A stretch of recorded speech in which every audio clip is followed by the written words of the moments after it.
Fala aluno, fala aluna, tudo bem com você? Sou o professor Giovanni aqui do canal Assim é Fácil. Nós vamos finalizar a resolução da prova da UES 2019.1, a prova da segunda fase, com as questões 16 a 20. Para assinar a lista de frequência da aula de hoje, não esqueça de se inscrever no nosso canal, marque o sininho das notificações, deixe seu like e compartilhe nossos vídeos com todos os seus amigos. Também não deixe de conferir as dicas de vídeos que serão dadas ao final da resolução dessas questões. Fique com a vinheta e acompanhe a resolução de hoje.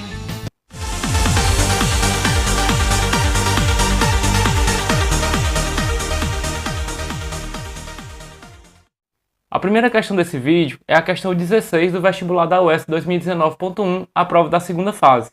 É uma questão a respeito de vetores. Acompanhe a leitura do enunciado. As grandezas físicas escalares são expressas apenas pelo seu valor numérico e unidade de medida. As grandezas físicas vetoriais, além do valor numérico e unidade de medida, para serem expressas, necessitam de direção e sentido. Ou seja, nós podemos separar essas quatro informações em dois grupos.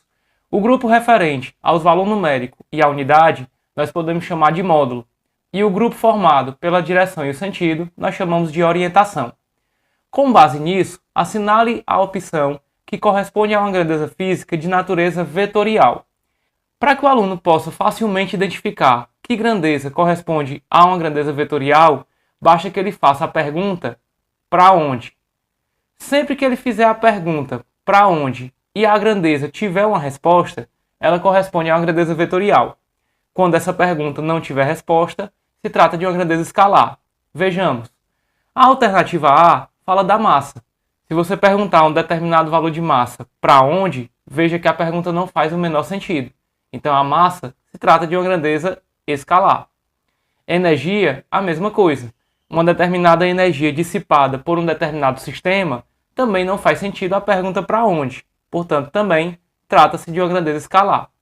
A mesma coisa acontece para a temperatura. Quando você diz que uma pessoa está com 37 graus Celsius de temperatura, não faz o menor sentido perguntar para onde. Então, a temperatura também refere-se a uma grandeza escalar.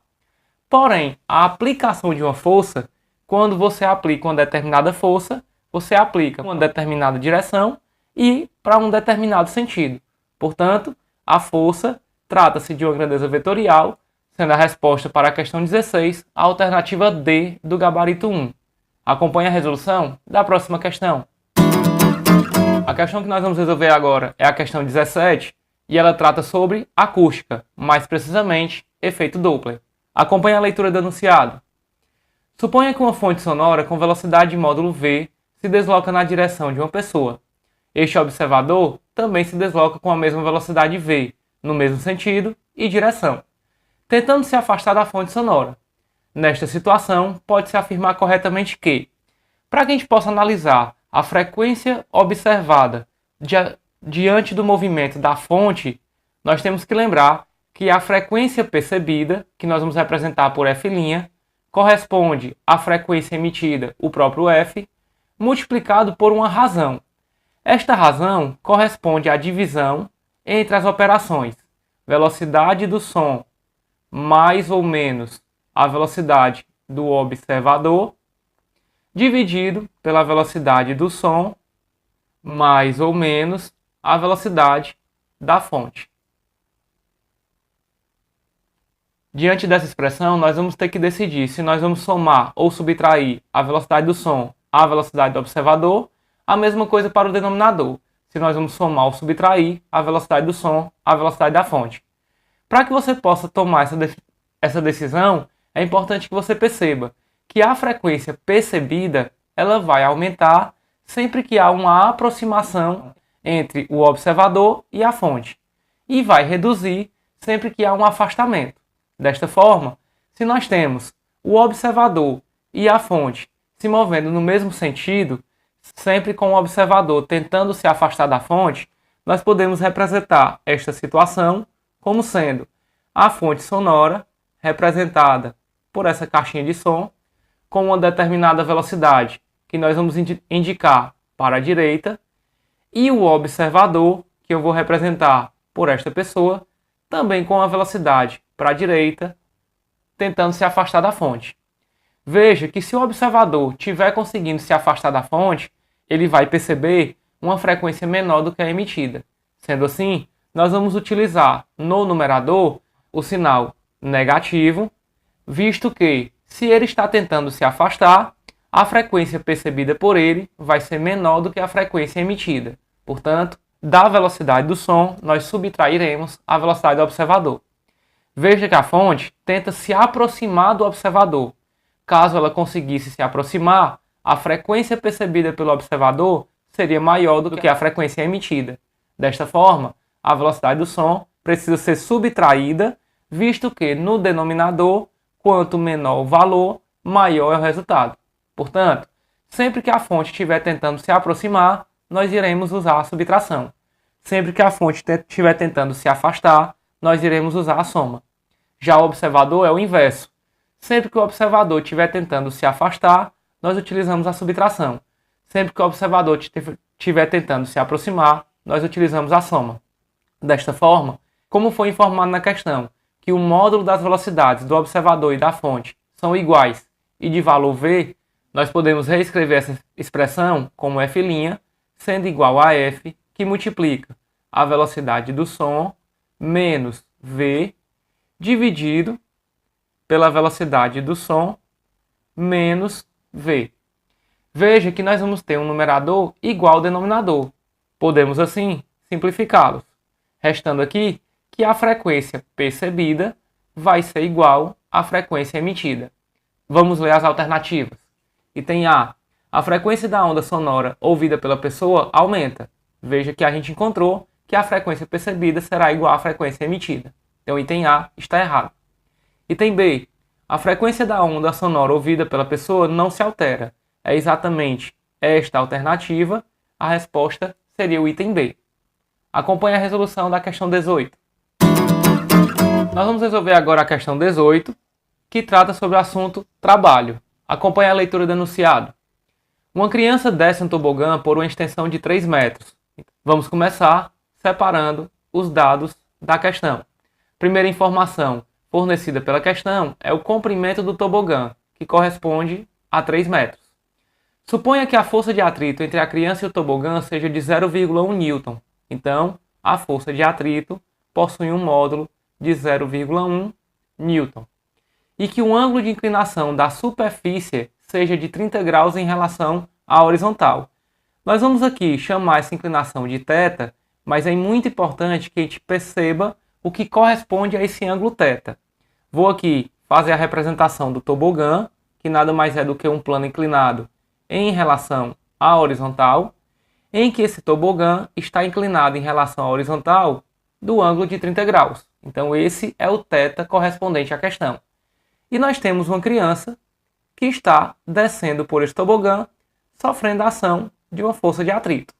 Veja que essa criança vai se deslocar exatamente o que corresponde ao comprimento desse tobogã.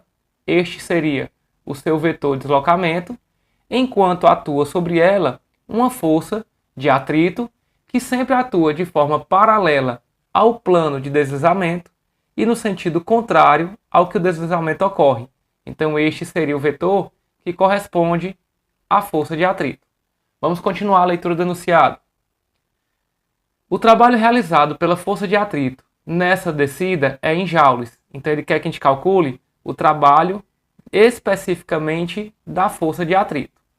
Para que a gente possa resolver essa questão, é importante que você lembre que o trabalho de qualquer força constante, já que o atrito está atuando durante o deslizamento, ele é uma força constante, é o atrito cinético, ele é calculado pelo valor da força, no caso a força de atrito, multiplicado pelo deslocamento executado pelo corpo, multiplicado pelo cosseno do ângulo, não qualquer ângulo fornecido pela questão, mas o ângulo formado entre os dois vetores envolvidos, a força de atrito e o deslocamento.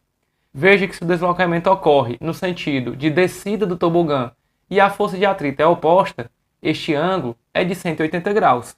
Portanto, substituindo as informações na expressão, nós teremos que o trabalho da força de atrito será dado pelo próprio valor, 0,1, multiplicado pelo deslocamento, que corresponde à extensão do tobogã, 3 metros, vezes o cosseno de 180, que é menos 1.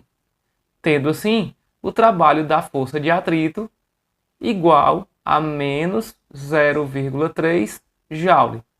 Como a questão pediu para a gente calcular o trabalho realizado por essa força, o sinal negativo indica que ele é um trabalho resistente, mas que o seu módulo, o módulo do trabalho da força de atrito, assumirá um valor de 0,3 joules, nos dando, portanto, como resposta para a questão 18, a alternativa A. Acompanhe agora a resolução da questão 19. Nós vamos resolver agora a questão 19, cujo assunto tratado é o assunto ondulatória. Ele começa com o enunciado falando a respeito de radiação. O aluno pode ser tentado a achar que a questão trata-se de um assunto da física moderna, mas se você ler minuciosamente a questão, você vai perceber que você não precisa de nenhum conhecimento a respeito desse assunto. Basta um conhecimento básico de ondulatória. Acompanhe a leitura do enunciado. A radiação X, com comprimentos de onda entre 0,01 nanômetros a 10 nanômetros, tem frequência menor que a frequência. Ele quer que a gente determine, das opções oferecidas nas alternativas, qual é o valor de frequência maior que a frequência emitida pela radiação X. Veja que a própria interpretação da leitura do enunciado faz com que o aluno possa ser confundido na hora de marcar o item. Ele está dizendo que esta frequência, a frequência da radiação, é menor que a frequência oferecida na opção correta. Então ele quer saber qual dessas frequências é maior da radiação X. Para que a gente possa resolver essa questão, é importante que o aluno lembre que a velocidade de propagação de qualquer onda é calculado pelo comprimento de onda multiplicado pela frequência. Devido à radiação X ser uma onda eletromagnética, no vácuo, essa velocidade tem sempre um valor constante. Isso quer dizer que para maiores frequências, nós teremos menores comprimentos de onda. Do contrário, para menores frequências, nós teremos maiores comprimentos de onda. Sendo assim, se nós queremos obter a opção que tenha maior frequência, nós temos que procurar a que tem menor comprimento de onda. Lendo as alternativas, nós temos no item A a radiação ultravioleta, cujos comprimentos de onda são na faixa de 380 vezes 10 a menos 9, o menos 9 é nanômetro, a 10 a menos 9. Veja que o 10 a menos 9 é a própria extremidade da radiação X. Alguns desses valores estão dentro do intervalo fornecido pela radiação X. Então o item A é o item errado. Item B. Na radiação infravermelha, cujos comprimentos de onda são de 700 nanômetros a 50.000 nanômetros.